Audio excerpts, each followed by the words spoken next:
escucho. Entonces, con el avance de la asignatura, y hoy vamos a hablar de la segunda causa de hemorragia de la segunda mitad del embarazo, que es considerada como de alto riesgo y es que llegase a presentarse. Vamos a hablar del desprendimiento prematuro de placenta normoinserta. El desprendimiento prematuro de placenta normoinserta también se la conoce con el nombre de abruptio placentae o accidente de Bode-Lock. Esta se define como el desprendimiento y la separación de la placenta de su sitio de implantación. Pero a diferencia de lo que ocurre con la placenta previa, en el desprendimiento prematuro de placenta normoinserta, quiere decir que está normalmente insertada, puede ser en la cara anterior, en la cara posterior o en el fondo uterino. No así como sucede en la placenta previa, que se inserta la placenta en el segmento uterino inferior. Entonces, por eso, normoinserta. Entonces, el desprendimiento prematuro de la placenta normalmente insertada y su separación, que puede ser total o parcial antes de la salida del feto. Esta separación prematura de la placenta de la pared uterina conlleva a varias complicaciones materno-feto-neonatales. Su frecuencia de presentación oscila entre el 1 al 2% de todos los embarazos. ¿Cómo clasificamos al desprendimiento prematuro de placenta normoinserta? Cuando el desprendimiento se presenta entre la placenta y la bolsa, o sea, entre el corión y el amnios, vamos a tener un desprendimiento prematuro de placenta normoinserta subcoriónica. Cuando el desprendimiento se produce en el sitio entre la placenta y el miometrio, vamos a estar frente a un desprendimiento prematuro de placenta normoinserta retroplacentaria. Y esta es la más frecuente y es la que conlleva a un pronóstico generalmente fatal para el producto. Cuando el desprendimiento se presenta entre la placenta y el líquido amniótico, vamos a estar frente a un desprendimiento prematuro de placenta normoinserta preplacentario.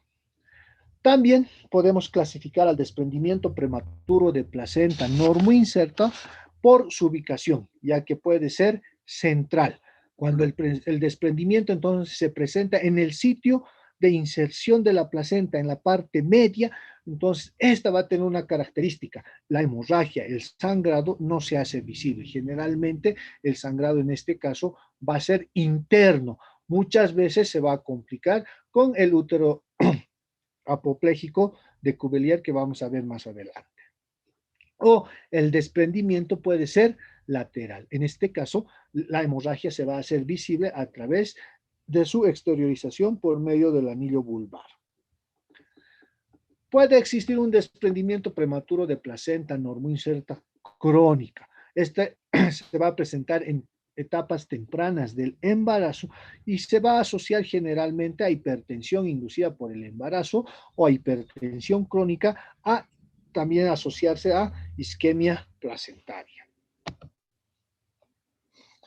En cuanto a la etiología y los factores de riesgo para la presentación del desprendimiento prematuro de placenta, tenemos en primer lugar a la hipertensión inducida por el embarazo.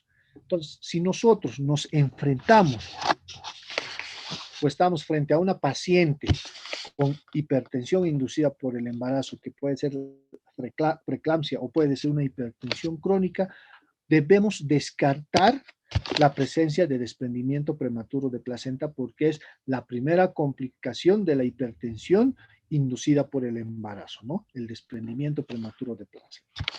También tenemos el hábito de fumar o el abuso, ya que va a provocar vasoconstricción, va a provocar alteración y fragilidad capilar, provocando el desprendimiento prematuro de placenta normoinserta.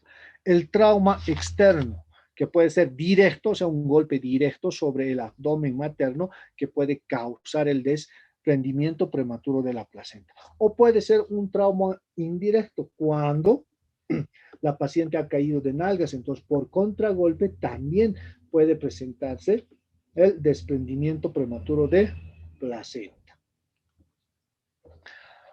O el trauma interno, ¿no? Cuando nosotros tratamos de realizar maniobras de versión externa o versión interna, o sea, queremos tratar de acomodar al producto, puede ser que el producto esté en una situación transversa y queremos colocarlo en una situación longitudinal, entonces realizamos maniobras de versión interna y versión externa y estas maniobras pueden condicionarnos el desprendimiento prematuro de placenta. Esto en nuestro medio es muy frecuente encontrar, puesto que todavía muchas pacientes ejecutan el manteo que dicen, ¿no? Les colocan a las pacientes en una frazada y comienzan a mantearles. Esto con el objeto de cambiar la presentación, la situación del feto, ¿no? De una situación transversa a una situación longitudinal. Este manteo que llaman así las señoras condiciona también un trauma interno, provocando el desprendimiento prematuro de placenta.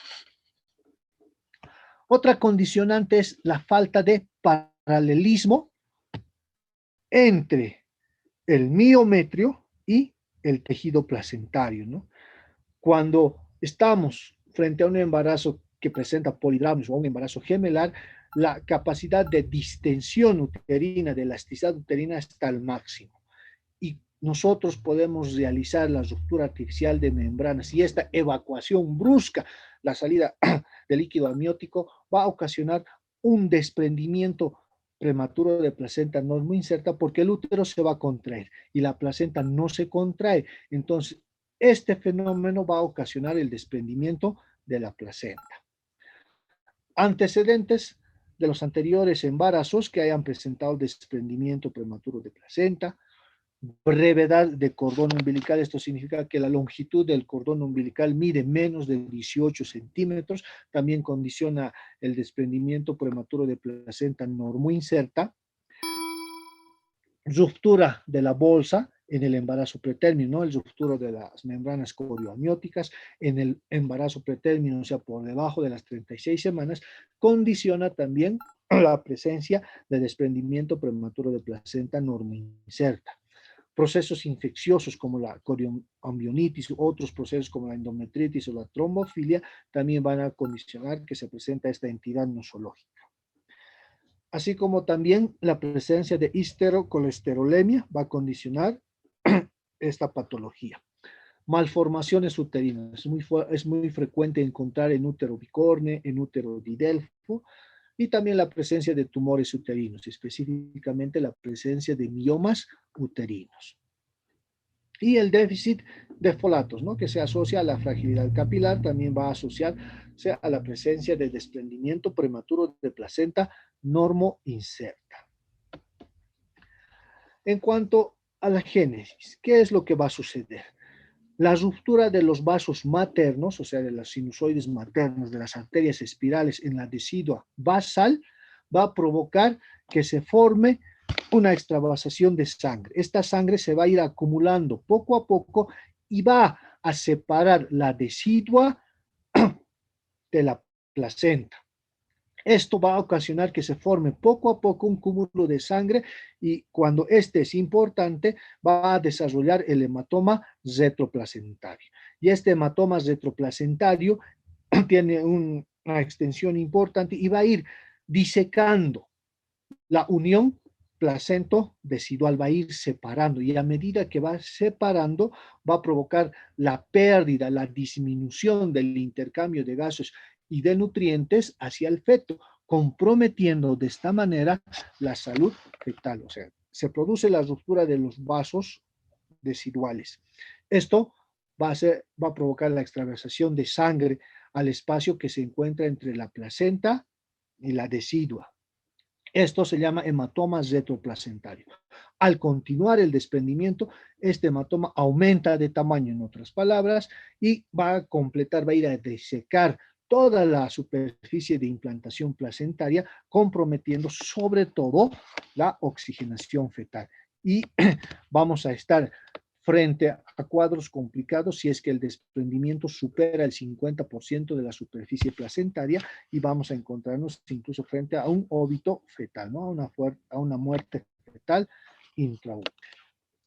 La lesión vascular en la decidua placentaria, entonces, a su vez va a producir la liberación de prostaglandinas y endotelinas. Estas prostaglandinas y endotelinas van a hacer que la musculatura del útero se vuelva hipertónica y aumente la contracción porque vamos a estar frente a un cuadro de hiperdinamia.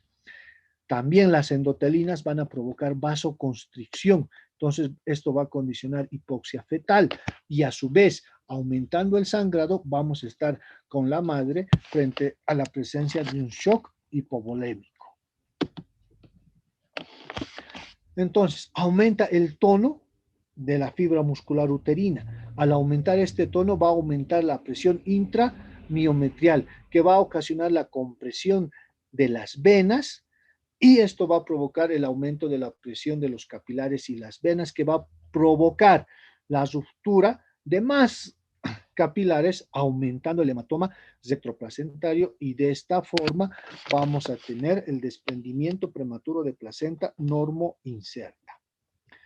Acá, en esta región, vamos a hacer la comparación de la presión arterial media normal con la presión arterial media durante el desprendimiento. Bueno, acá no hay mucha diferencia, ¿no? Generalmente es de 100 milímetros de mercurio. La presión del miometrio normalmente es de 100 milímetros de mercurio, pero cuando estamos frente a un DPPNI vamos a tener 80 milímetros de mercurio. La presión en las venas pelvianas se va a mantener en 8 milímetros de mercurio, pero la presión en los lagos sincitiales de la placenta va a aumentar aproximadamente de 15 milímetros de mercurio a 90 milímetros de mercurio. También va a ocasionar el aumento de la presión del líquido amniótico de 10 milímetros de mercurio a 40 milímetros de mercurio. Entonces, estos niveles van a hacer que el útero se vuelva hipertónico y adquiera una consistencia dura, petrosa, leñosa, que incluso nos puede dificultar la palpación de las partes fetales. En cuanto a la clínica, puede ser asintomática y el diagnóstico puede ser retrospectivo. Esto generalmente se asocia cuando el desprendimiento es menos del 30%. Entonces, el embarazo sigue su curso, el parto sigue su curso, nosotros recibimos la placenta y vemos pequeños coágulos en las regiones donde se encuentra el desprendimiento. Pero al ser el desprendimiento y al abarcar un pequeño segmento de la inserción placentaria, no va a repercutir sobre el estado de salud materno y fetal. La triada sintomática se caracteriza por una hemorragia que tiene un color característico. Aquí la hemorragia es rojo, vinosa, acompañado de coágulos, ¿no? Diagnóstico diferencial de la placenta previa. Habíamos mencionado ayer que el sangrado en la placenta previa es rojo, rutilante y líquida. En el desprendimiento prematuro de placenta es rojo vinoso con coágulos. Además que aquí en el DPPNI existe dolor y en la placenta previa no existe dolor. Hay que tomar en cuenta algo muy importante. Muchas veces estamos frente a un desprendimiento prematuro de placenta en progresión. Nosotros colocamos la mano en el abdomen de la mamá y vemos que está relajado, pero la paciente refiere dolor, dolor, dolor. Si nosotros estamos frente a ese cuadro, debemos pensar que el desprendimiento de la placenta es en la cara posterior del útero, porque la placenta tiene una inserción posterior. Entonces, frente a un dolor de espalda intenso que no cesa, nosotros debemos pensar en desprendimiento prematuro de placenta de inserción posterior. Y para completar la tríada, tenemos el estado de fetal no tranquilizador o estar frente a una muerte fetal. Es importante realizar una monitorización electrónica fetal en forma inmediata para ver el estado de salud fetal o escuchar el latido cardíaco fetal a través del estetoscopio de Pinar o el Doppler, o si no, si tenemos al alcance la posibilidad de realizar una ecografía, ver el latido cardíaco fetal y confirmar la vitalidad. En cuanto a la hemorragia, esta puede ser externa cuando el desprendimiento es lateral, ¿no? En la inserción placentaria, el desprendimiento se va a producir en el segmento lateral, entonces la hemorragia va a emerger a través del anillo vulvar y nosotros vamos a poder observar que este sangrado va a ser rojo, vinoso, acompañado de coágulos. O puede ser interna, cuando el desprendimiento placentario es en el centro de la inserción placentaria, ¿no? No vamos a poder ver el sangrado, mientras tanto va a ir avanzando el desprendimiento. Cuando estamos frente a una hemorragia interna, debemos tomar en cuenta el dolor abdominal y el antecedente de hipertensión inducida por el embarazo o cualquier traumatismo interno directo o cualquier traumatismo que haya podido recibir la paciente. Podemos estar frente a una hemorragia mixta, ¿no? Que el sangrado sea externo y también interno. Una complicación del desprendimiento placentario cuando es central y la hemorragia es interna, vamos a estar frente a un cuadro que se conoce como apoplejía uteroplacentaria de Cuvelier, o también conocida como útero de trapo. Entonces, la hemorragia es interna, nosotros no estamos viendo la hemorragia, entonces está progresando la hemorragia.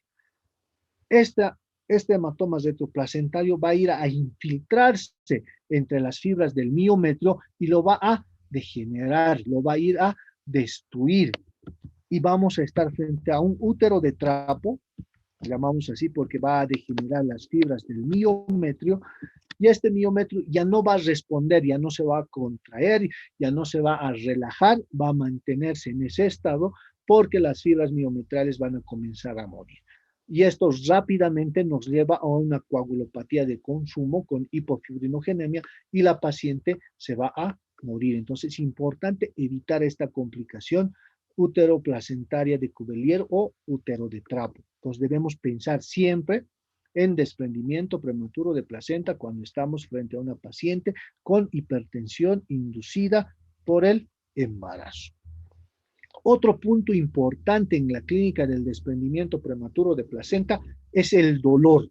Este dolor es agudo, es intenso y se caracteriza porque el útero está hipertónico y no nos deja palpar las partes fetales. Es como tocar una piedra, una madera, es leñosa la consistencia del útero. Entonces esto también nos hace hacer un diagnóstico diferencial con la placenta previa. El líquido amniótico sanguinolento. Puede ser que la hemorragia sea interna y entonces este hematoma se abra paso sobre las membranas corioamnióticas y se infiltre en el líquido amniótico. Y nosotros, al realizar la ruptura artificial de las membranas corioamnióticas, nos vamos a enfrentar a un líquido amniótico sanguíneo lento. En las pacientes, generalmente tenemos que evaluar la hemodinamia para ver si está compensada o no está compensada, si existe o no signos de shock. ¿Cuándo se presenta el signo de shock?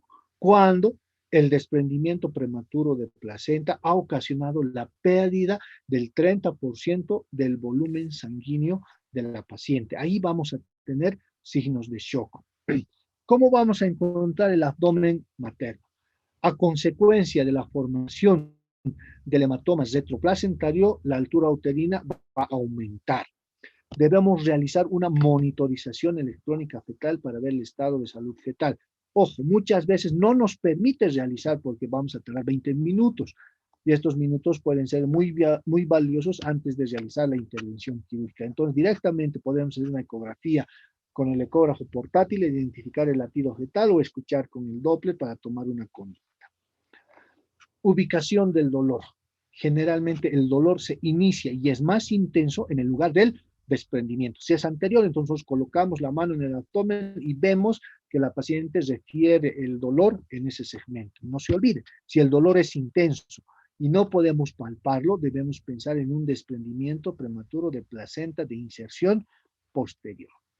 Existe la presencia de contracciones tetánicas. Esto quiere decir que el útero no presenta fases de relajación, está contraído permanentemente. O si va a presentar fases de relajación, estas van a ser subintrantes. Se contrae, tiene unos escasos segundos de relajación, se vuelve a contraer. Unos escasos segundos de relajación, se vuelve a contraer.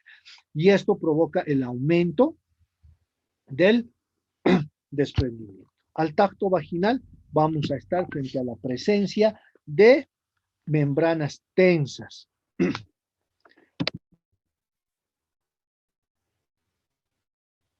La ecografía. Si el estado hemodinámico de la paciente nos permite realizar una ecografía, vamos a poder observar el desprendimiento. Tres características importantes, ¿no? Primero, va a ser la observación de una ecolucencia retroplacentaria. Esta es la placenta, el borde placentario, y esto es el miometrio, ¿no? Esta es la inserción placentaria.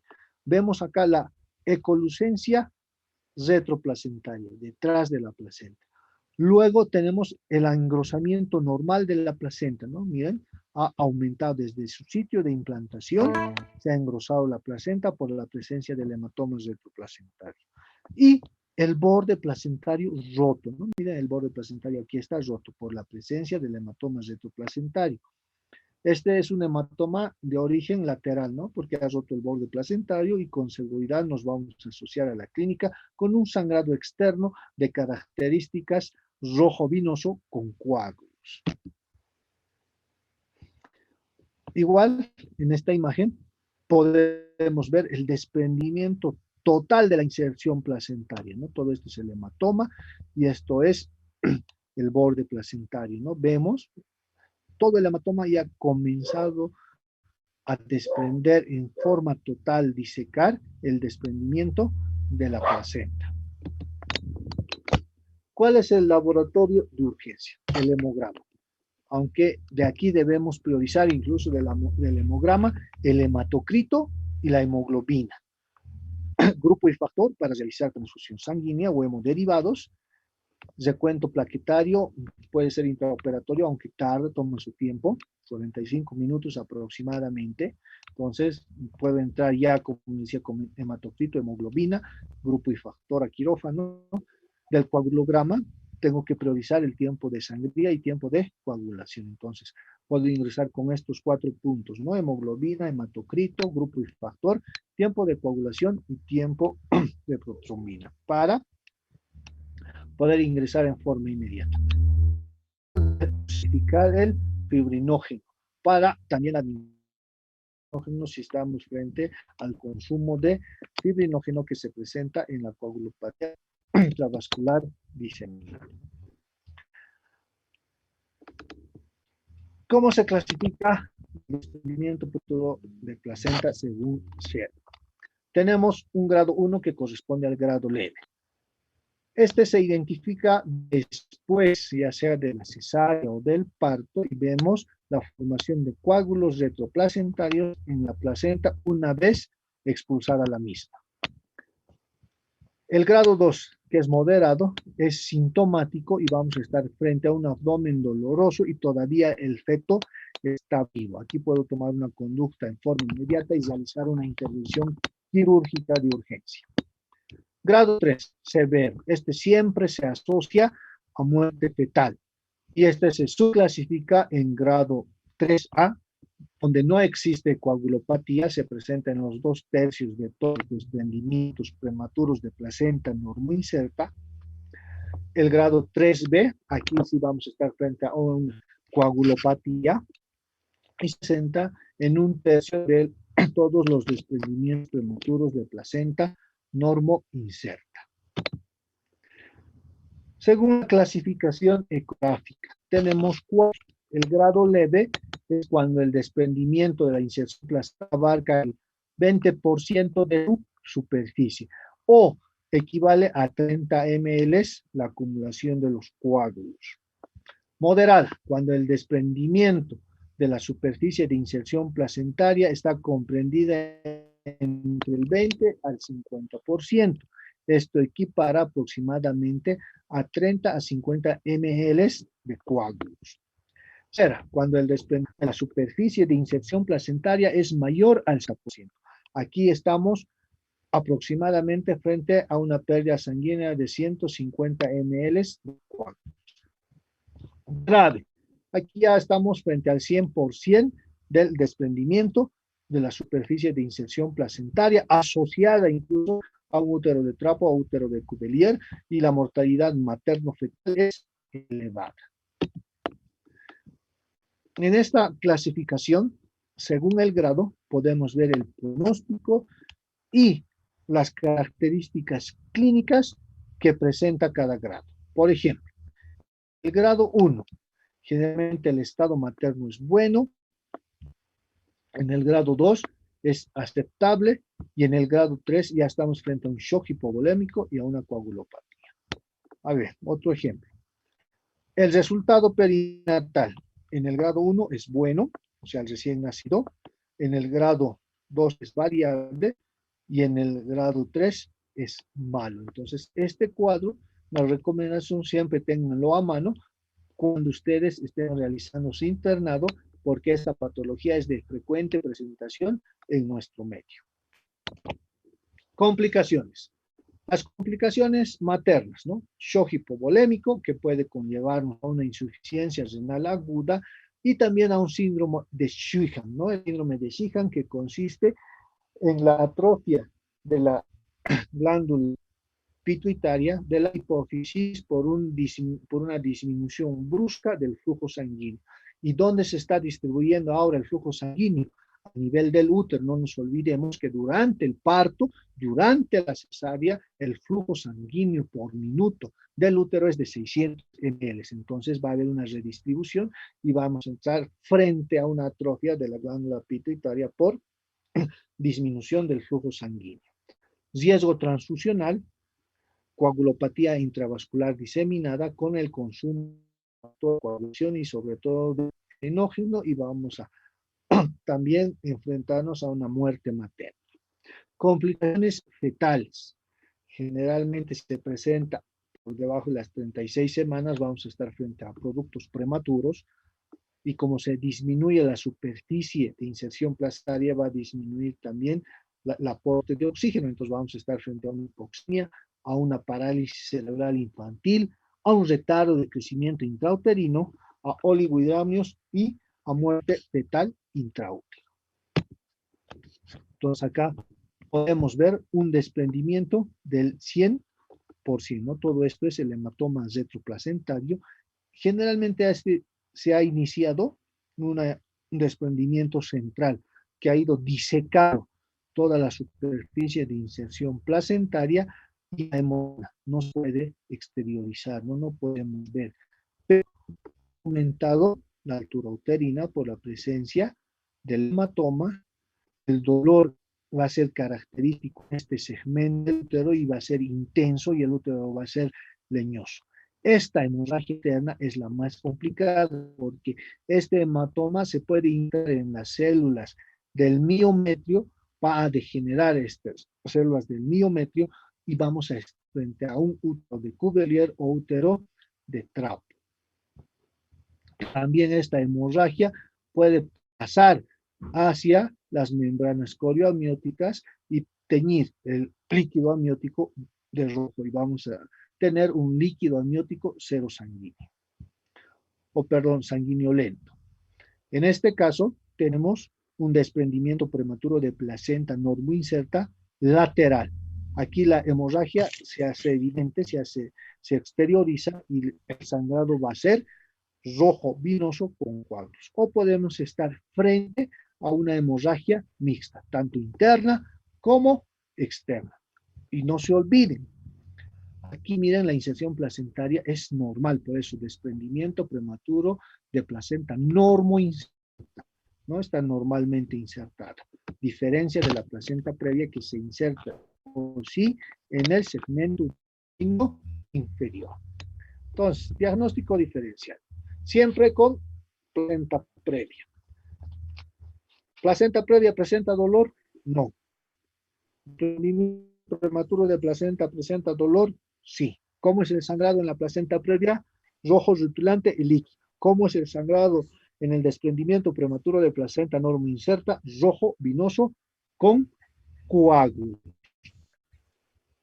¿Dónde se inserta la placenta? En la placenta previa, en el segmento uterino inferior. ¿Dónde se inserta la placenta en el desprendimiento prematuro de placenta normoinserta? En la cara anterior, cara posterior o fondo uterino.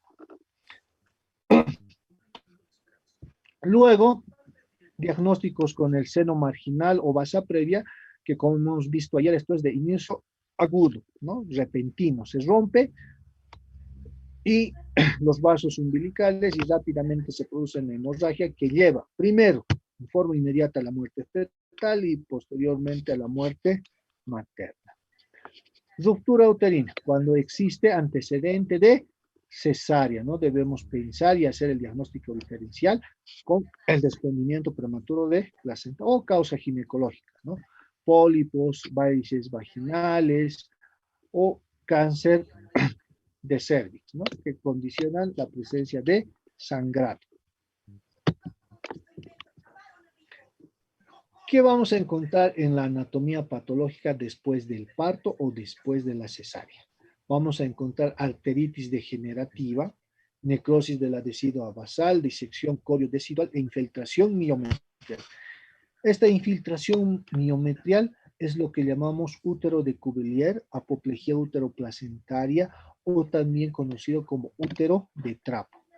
Pues miren en esta imagen el hematoma retroplacentario en este desprendimiento prematuro de placenta normoinserta se ha iniciado en este segmento. La hemorragia externa, pues ha invadido las del miometrio y la superficie externa del útero adquiere un color azulado, un color moteado, y esto ya me hace pensar en una apoplejía uteroplacentaria de Cuvier o útero de trapo. Si esta apoplejía uteroplacentaria abarca toda la extensión del útero, este útero ya no se va a recuperar, ya no se va a contraer ni se va a relajar, porque las fibras del miometrio han muerto. Entonces debo realizar una histerectomía obstétrica de urgencia, o sea, sacar toda la matriz. Entonces, una complicación que puede llevar incluso a la muerte materna. Tratamiento. Ustedes deben tomar en cuenta esto, ¿no? Si la hemorragia no se detiene o la hemorragia no se va a detener mientras se evacúe el útero. O sea, ¿qué tenemos que hacer? Ya sea acelerar el parto o realizar una cesárea de urgencia. Mientras este útero no se evacúe, no salga el producto líquido amniótico y la placenta, va a seguir sangrando. ¿Qué debemos evaluar? La hemodinamia de la madre, ¿no? Y ver el estado de coagulación y la vitalidad fetal. En función a ello, yo debo tomar mi conducta. Debo ya de entrada canalizar una vía para iniciar la reposición de cristaloides. De preferencia, debo ir a un parto vaginal, dependiendo, el parto vaginal depende mucho, ¿no? Del grado de paridad. Si es una multípara, puedo romper la bolsa, ¿no? Las membranas corioamnióticas para disminuir la presión intraamniótica y de esta forma acelerar el trabajo de parto para que se detenga la hemorragia. Si esta hemorragia es severa y el estado hemodinámico de la paciente no me permite llegar a la evolución del parto, porque no nos olvidemos que el parto dura en una multípara aproximadamente 8 horas, entonces en 8 horas puede complicarse el estado de salud materno. Entonces es conveniente ver eso, voy a realizar una cesárea o voy a ir a un parto. Y ustedes, si van a estar solos, ojo, les vuelvo a repetir, si tienen hipertensión inducida por el embarazo, preeclampsia o hipertensión crónica, y el dolor es agudo, piensen en desprendimiento prematuro de placenta y no pierdan tiempo. Transfieran a un centro para que sean evaluados y probablemente se entre a una cesárea y a una histerectomía obstétrica de urgencia. Como les decía ayer, ustedes ya tienen que saber hacer la disquisición en que si esta paciente es quirúrgica o no es quirúrgica. Si es quirúrgica, ya, deriven. Si no es quirúrgica, atiendan el parto. Tratamiento en el DPPNI grave. Primero, estabilizar a la madre y al feto, sobre todo a la madre, ¿no? Ver cuánto está el hematocrito para considerar la probable transfusión sanguínea o hemoderivados. Debemos monitorizar la diuresis porque podemos estar frente a una insuficiencia renal aguda. Plaquetas. ¿En qué momento yo inicio transfusión de plaquetas?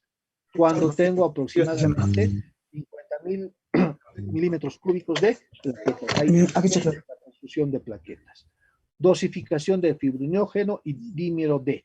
En este caso, si está por debajo de 100 miligramos por ml, debo hacer uso del plasma fresco congelado o crioprecipitado. Si esto me permite, ¿no? Mi laboratorio. Si mi laboratorio no cuenta con estos hemoderivados, paquete globular, no tengo otra. Y también debo ver la función renal, hepática, para poder realizar la compensación. Pero en este caso, lo que nos interesa en forma de urgencia es salvar la vida de la madre. Cuando no es grave el desprendimiento prematuro de placenta, me da tiempo para realizar una monitorización materna fetal. Entonces, en este caso, pediré toda la batería de laboratorios, ¿no? Hematocrito, hemoglobina, grupo de factor, función hepática, función renal, fibrinógeno, coagulograma, plaquetas, para poder entrar de mejor forma a la intervención quirúrgica. Y la monitorización fetal, una monitorización que dura 20 minutos, una ecografía para ver la cantidad del hematoma, siempre y cuando tomando en cuenta el estado de salud materno. Pero toda paciente con desprendimiento prematuro de placenta, colocar vía periférica y sonda vesical y tener una expectación armada, ¿no? Ya debo pensar que esa paciente sí o sí se va a descompensar. Y antes que se descompense, yo debo tomar mis medidas. Ya antes de entrar al quirófano, debo tener mi paquete globular, debo tener todos los medicamentos necesarios e incluso a mi lado debe estar el neonatólogo para recibir al recién nacido si es que este está todavía estable. Y pensar en una esterectomía, porque la cirugía va a ser complicada y por ahí me enfrento a una apoplejía uteroplacentaria de Cuvier. Doctor, va a disculpar que le interrumpa, doctor. Ya, doctor, está listo, listo. Con feto vivo, desprendimientos menores, cesárea de urgencia. Con feto muerto, según condiciones maternas. Y enfrentar a una cirugía problemática, ¿no? Donde voy a estar frente a una histerectomía obstétrica de urgencia o una coagulopatía de consumo. Ahora sí, Ángelo, te escucho, dime. Doctor, mil disculpe que la he interrumpido, es que tenemos hematología a las 3, doctor. Ya, estoy pensando, voy a llamar lista. Álvarez. Listo, doctor. Apasa. Presente, doctor.